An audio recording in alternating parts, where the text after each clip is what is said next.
ಓಂ ಶ್ರೀ ಗುರುಭ್ಯೋ ನಮಃ. ಇವತ್ತೊಂದು ತಂತ್ರದ ಬಗ್ಗೆ ಮಾಹಿತಿ ಕೊಡ್ತಾ ಇದ್ದೀನಿ.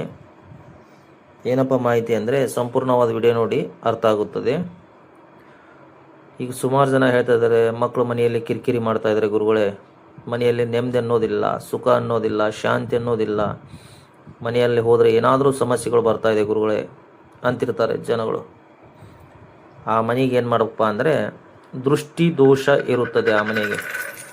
ಆ ಮನೆಗೆ ದೃಷ್ಟಿ ದೋಷ ಇರುತ್ತದೆ. ಆ ದೃಷ್ಟಿ ದೋಷ ನಿವಾರಣೆ ಹೇಗೆ ಮಾಡಬೇಕಪ್ಪ ಅಂದರೆ ಇವತ್ತು ಈ ವಿಡಿಯೋದಲ್ಲಿ ನಾನು ತಿಳಿಸ್ತಾ ಇದ್ದೇನೆ. ಒಂದು ಮುಟ್ಟಿಗೆಯಷ್ಟು ಕರೆ ಸಾಸಿವೆಯನ್ನು ತೆಗೆದುಕೊಳ್ಳಬೇಕು.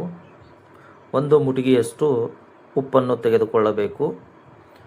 ತೆಗೆದುಕೊಂಡು ಇದರ ಮೇಲೆ, ಆ ಕರೆ ಸಾಸಿವೆ ಮೇಲೆ ಒಂದು ಮಂತ್ರವಿದೆ. ಆ ಮಂತ್ರವನ್ನು ಅಭಿಮಂತ್ರಿಸಬೇಕು.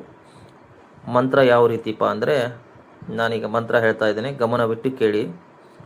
ಓಂ ದುರ್ಗಿ ರಕ್ಷ ರಕ್ಷ ಸ್ವಾಹ.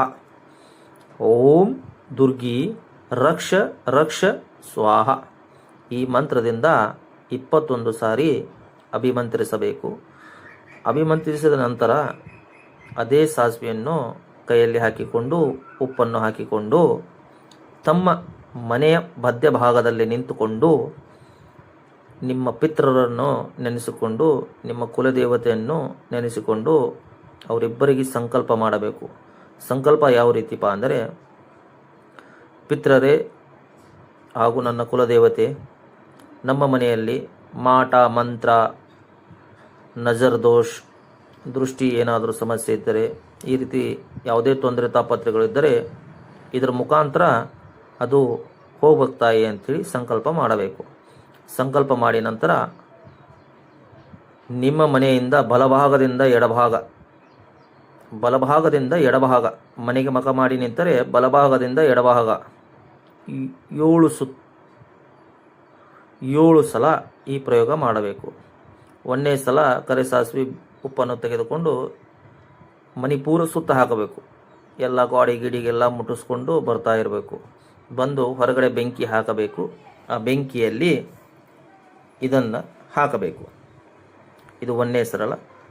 2ನೇ ಸಲನೂ ಇದೇ ರೀತಿಯೂ ಮತ್ತೆ ಸಾಸಿವೆ ಮತ್ತು ಉಪ್ಪನ್ನು ತೆಗೆದುಕೊಂಡು ಮನೆ ತುಂಬ ಪೂರ ಅಡ್ಡಾಡಿಬೇಕು. ಅಡ್ಡಾಡಿದ ನಂತರ ತೊಗೊಂಬಂದು ಹೊರಗಡೆ ಮತ್ತೆ ಇದನ್ನು ಹಾಕಬೇಕು.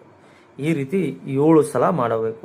7 ಸಲ ಮಾಡಿದರೆ ಆ ಮನೆಯ ದೃಷ್ಟಿ ದೋಷವಾಗಲಿ, ಇಲ್ಲ ಭೂತಗಳ ಕಾಟ ಆಗಲಿ, ಇಲ್ಲ ಮತ್ತೊಂದಾಗಲಿ, ಏನೋ ಸಮಸ್ಯೆ ಇದ್ದರೂ ಆ ಮನೆಯಿಂದ ನಿವಾರಣೆ ಆಗುತ್ತದೆ.